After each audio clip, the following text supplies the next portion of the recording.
Matapos ang pagdating ni Usaragi na gumulpi talaga kay Mafuyo ay ngayon na i-review na natin ang chapter 145 and 146 ng Sakamoto Days ay sa wakas malalaman na natin ang magiging kapalaran ni Mafuyo na ngayon nakatikim sa bagsik ng isang order member mga kaibigan at ang susunod na mangyari matapos na alerto ang mga JAA members pati na ang order sa ginawang anunsyo mga kaibigan patungkol sa isang banta. Yan at marami pang matitinding eksena ang ating masasaksihan sa videong to kaya naman this is Mr. Meken at huwag na natin patagalin pa. Let's go! してみましょう。 Nagsimulang chapter dito sa isang flashback na kung saan ay nagkukwento ngayon itong si Mafuyo sa kanyang past. Nasabing araw-araw ay para sa kanya ay isang boring daw na araw. Kasi ang kanya rong ama ay determinado raw gawin silang first-rate assassins. Na-obsess raw ang kanyang ama rito. Ang bundok rin daw na kung saan sila pinapatrain ng kanyang ama noon ay nakakatakot at marumi raw. Na ayaw niya raw talagang maging assassin. Matapos niyan ay may kita naman na nilapitan siya ni Seba na sabing, "Hoy, di ba dapat ay maglakad-lakad ka sana rito?" Sagot naman ni Mafuyo na late na naman daw itong kanyang sirang ulong kuya. Nasaktan niya raw kasi ang kanyang kamay at kung hahawakan daw niya ang isang kutsilyo ay madidikitan daw ng germs ang kanyang kamay. Kaya ayaw niya na raw. In which ay dito naman siya binigyan ni Seba ng isang sapatos sasabing, "Oh, eto." Sinuot naman ni Mafuyo ang sapatos sasabing, "Ang bigat naman ito." Sabi naman ni Seba na tanggalin mo na yung pin sa may heel. Tinanggal naman ito ni Mafuyo dahil na lumabas ang isang kutsilyo mga kaibigan, bagay na nagpamangha naman kay Mafuyo na sabing ang ganda. Sabi naman ni Seba na ngayon ay di mo na kailangan pang madumihan ang kamay mo. Tanong naman ni Mafuyo na kailan ba raw ginawa ni Seba ang sapatos na to. Sagot naman ito na whenever daw kung may free time raw siya. Tanong naman ni Mafuyo na may iba ka pa pang gawa, in which ay matapos niyan ay few days later ay sinabihan naman si Mafuyo ng kanilang ama na may outdoor training na naman daw silang gagawin na dapat ay kailangan na raw nilang pumunta sa bundok na kung saan ay agara namang umalis ang dalawa at nagpaunahan pa. Na sa pagdating nila dito sa bundok ay tinitignan lang pala nila mga kaibigan ang bagong gawa ni Seba at hindi sila nagtitrain. Nasabi ni Mafuyo na, "Natsuki, ano yung gawa mo ngayon?" Sagot naman ito na chill. Proud daw siya sa invention na ito na tinatawag niyang freezy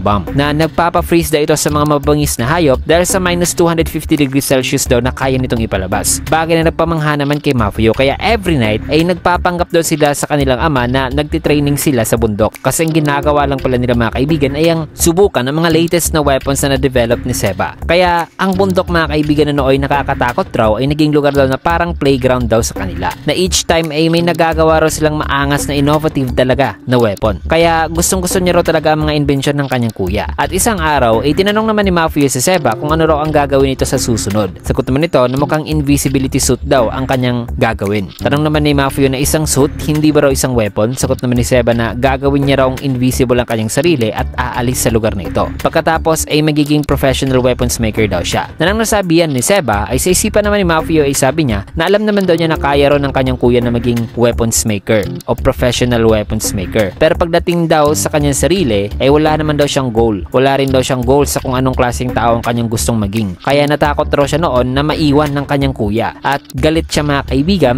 sa sinabi ng kanyang kuya na aalis pa lang kanyang kuya rito. Kaya sinabihan niya si Seba na ganun ba? Sige gawin mo ang kahit na anong gusto mo. Bagay na pinagtataka naman ni Seba. Nasabi naman sa isipan ni Mafuyo na tuwang-tuwa na raw sana sila dito sa kanilang ginagawa. Pero nasabi pa rin daw ng kanyang kuya na aalis siya sa lugar na ito. Na sa madaling salita ay wala raw palang pake ang kanyang kuya sa kanya. Kaya matapos niyan ay di na raw sila ganoon kadalas na naglalaro sa bundok. Na isang araw ay nakita ng kanilang ama sa training area itong mga weapon na ginawa ni Seba. Natanong pa ng kanyang ama kay Seba na ito, sayo ba ito? Na nagsinungaling daw pala ang mga to na magte-train sa bundok. Pero ang totoo ay naglalaro lang daw pala sila nito mga klase-klaseng basura. Nasabi naman sa isipan ni Mafuyo na basura kaya sinabihan niya ang kanyang ama na wikang, "Hindi, ama, isa yang na nang nagre-reason out pa sana itong si Mafuyo ay sabi naman ni Seba sa kanyang ama na ginawa niya raw ang mga yon para paglaruan lang. Bagay na ikinagalit naman ng kanyang ama sabay sinuntok siya na sabing sira ulo ka. Hindi ka pa rin pala huminto sa mga walang saysay na kagustuhan mong gumawa ng weapon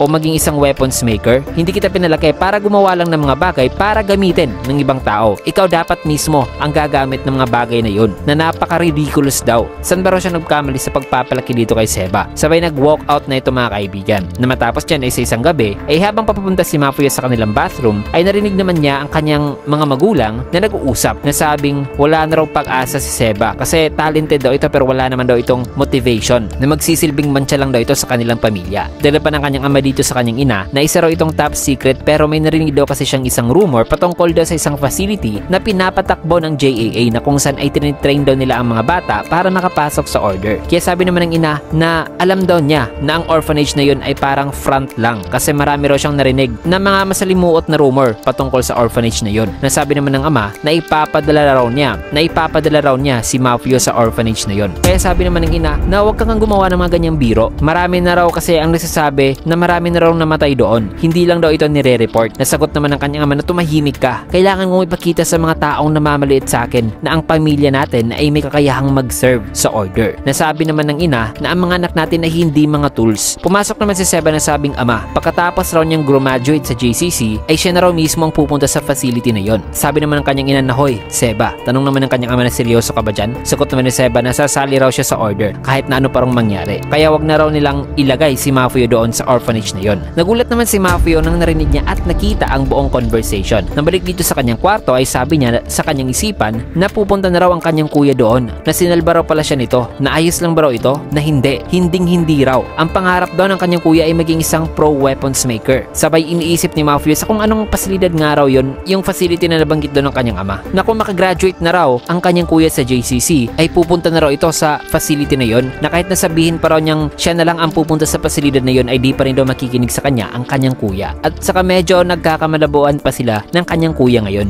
Naayon pa kay Mafio na kailangan daw ng kanyang kuya na maging 13 years old muna bago ito makapasok sa JCC pagkatapos ay makagraduate doon. So mga 8 years from now daw ay pupunta na raw ang kanyang kuya sa pasilidad na yon o sa orphanage, mga kaibigan, na base sa mga nakaraang chapter ay ang orphanage na yon ay most likely ang Alcamar Orphanage, mga kaibigan. Kaya simula nun ay laging iniisip ni Mafio na kung makakapasok raw siya sa order ay siguro di na raw papupuntahin ng kanyang ama si Seba sa pasilidad na yon. Matapos yan ay dito sa present may kita naman si Usaragi na naghahanda na naman. Sabay sinipa niya na napakalakas si Mafio na buti na lang ay na-rescue si Mafio ni Shin na sabing hoy, gumising ka Mafio, wag kang mamatay. Mabilis na umalis si Shin subalit hinabol pa rin sila ni Usaragi, na sa paglingon ni Shin ay laking gulat niya na nasa tabi na pala nila si Usaragi, mga kaibigan, at nang di pa nga nakahanda si Shin at papaatake na si Usaragi ay bigla namang may dumating at tinagisan si Usaragi ng dalawang hugis bola na bagay, kaya bigla itong na-freeze, mga kaibigan, na ngayon nagtataka sa kung bakit bigla siyang nakaramdam ng napaka-cold na feeling, mga kaibigan, kasi na-freeze na pala siya. Nasabi naman ni Shin na ang weapon na ito, in which ay dito naman kay Mafio ay sabi niya na lagi ka na lang late, sira ulong Natsuki. So dumating na just in time si Seba, mga kaibigan, gamit ang kanyang invisibility suit at hinagisan niya pa ng kanyang nitrogen bomb itong si Usaragi. Nagulat naman dito si Shin habang si Usaragi ay pinainit naman ang kanyang katawan at nag-exhale dahil na nakawala siya sa pagkaka-freeze, kung kaya't napakita naman si Seba na naghahanda na, bagay na lubos namang gumulat kay Usaragi na sabing isang multo. Nakuha naman ang atensyon ni Shin at Seba sa reaksyon ngayon ni Usaragi na sabi naman ni Shin at Seba na hindi niya alam na isang invisibility suit ito. Kaya sabi naman ni Seba na ito na raw ang kanilang tsansa. Kaya inactivate na ni Seba ang kanyang suit at kinuha si Shin at Mafio na ngayon naging invisible na rin. Sabay sabi pa ni Seba na aalis na raw sila. At dito naman kay Usaragi ay sabi niya na nawala sila, ang ginaw naman daw. So nagtagumpay sila rito makaalis, mga kaibigan. Nabuti na lang ay di alam ni Usaragi, mga kaibigan, na isa lang palang invisibility suit yon at ang buong akala niya isang multo talaga ang kanya nakita. Matapos niyan ay dito sa isang room ay hinang-hina naman ngayon si Mafio na ngayon chinecheck ni Shin, Seba at Kaji. Nasabi naman nila na wag daw munang kumilos itong si Mafio. Tanong naman ni Mafio na saan ba raw galing itong kanyang kuya. Sagot naman ito ni Seba na sa tingin ba raw nitong si Mafio na ang mga kasama nito ngayon na sina Shin at Kaji ay kaya rong tanggalin ng bomba sa katawan nito kahit na alam daw nila kung nasan ito. At saka di rin makakamuta raw dito si Kashima kasi alam daw ng mga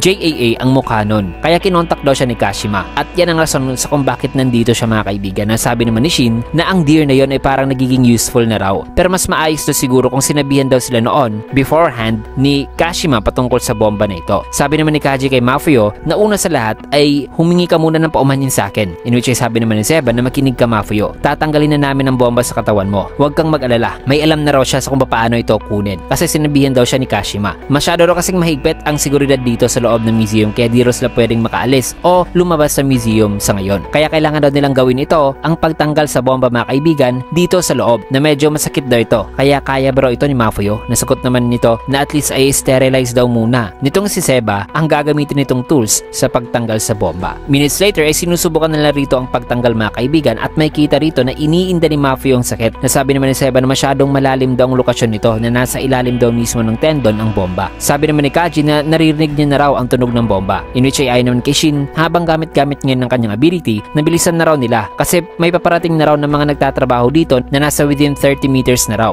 Nagsalita naman si Mafio kay Seba na sabing paumanhin Natsuki, hindi ko magawang matalo ang isang order member. Nasabi naman ni Seba na sirang ulo ka talaga, bakit ba kailangan mo pang sumali sa order? Na napaplano naman daw siya na kunin itong si Mafio sa kanyang mga magulang pagkatapos daw niyang graduate sa JCC. Na aalis o lalayas daw sila sa siraulong pamilyang yon at magsimula raw ng isang crepe shop o ano pa. Tanong naman ni Mafio na paano kung pupuntahan daw sila ng kanilang ama. Sagot naman ni Seba na di mo ba naisip sa kung bakit ginawa ko itong invisibility suit? Lalayasan natin ang mahinang assassin na yon. Na ang isang third-rate assassin na kagaya lang daw ng kanyang ama ay piece of cake lang daw sa kanya. Kaya sabi naman ni Mafio na oh, ayos daw yan. Sabay sabi pa nito na so di ko na pala kailangan pang lumaban, inaantok na ako. Kaya natulog muna rito si Mafio na sabi naman ni Seba na pwede ka namang pahinga. Sabi naman ni Mafio na tumahimik ka kuya. Nakaramdam naman ng relief si Shin at nagawa na nilang ma-extract ang bomba mga kaibigan. Subalit may napansin naman nakakaiba itong si Kaji na nang magsasalita pa sana ito ay pinakita muna mga kaibigan ng isang eksena na kung saan itinanong ngayon ni Carolina Reaper si Uzuki na sabing ang bomba raw na tinanim nila sa mga batang yon. Na sa tingin ba raw ni Uzuki na gagana raw yun? Na kung mamamatay daw ang bata na di pa nakalapit sa isang order member, eh di ba magiging pointless lang daw ang lahat? Sagot naman ni Uzuki na di raw yun nagmamatter pa as long as sasabog raw ang bomba sa loob ng museum. Sapagkat nakamodified na raw kasi ang bombang yun na i-fulfill talaga ang function nito. Na di naman daw sasablay si Kashima sa invention na yun. Matapos yan ay balik dito kina Shin,